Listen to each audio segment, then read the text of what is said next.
Okay, so we move on sa BFP naman. Yes, Before we move on to another Chairman agency, Chayan. allow me to just also I have some questions to the PNP. Just a some follow-up questions. Nakita ko, General, na yung PNP o Police Education Program bumaba ng 21 million.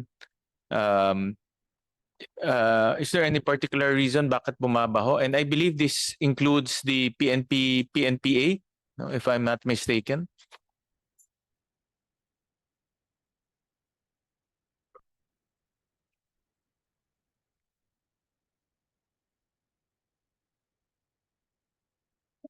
And I believe that training centers are also very important to the morale and also for continuous education of our force.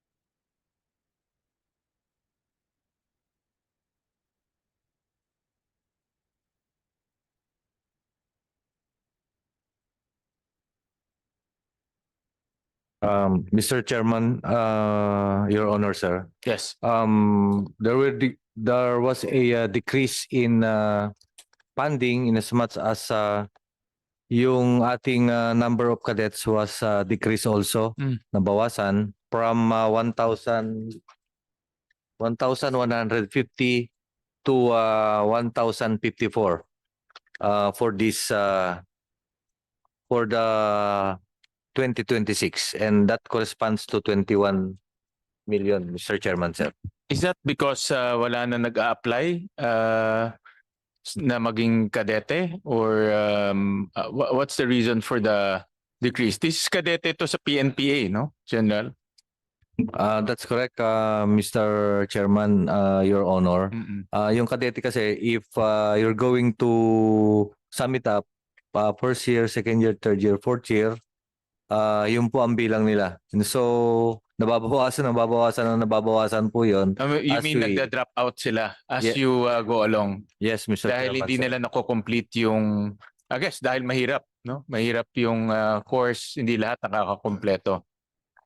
Or wala nang kumukonti yung pumapasok sa academy.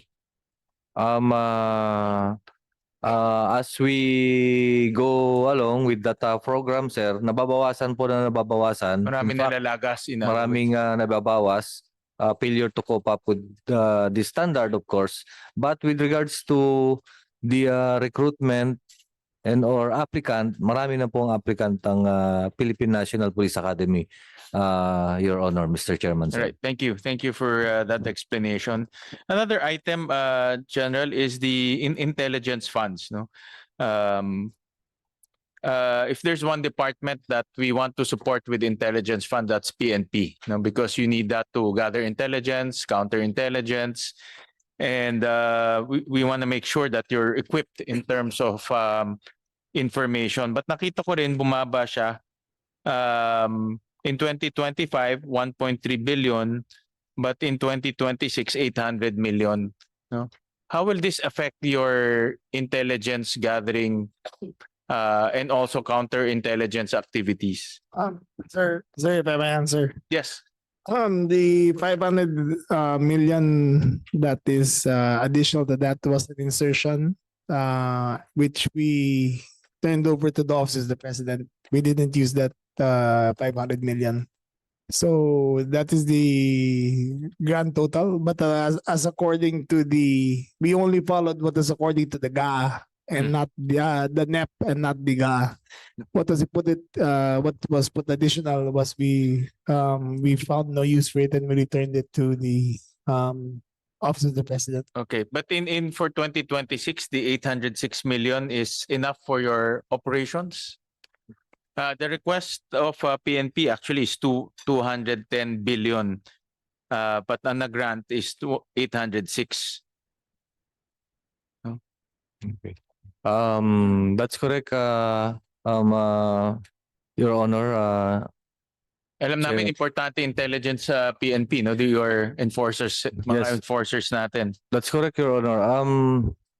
If we're going to have a per capita dito sa ating intelligence fund to be utilized, ay 150 pesos per month per person po ang ating per capita.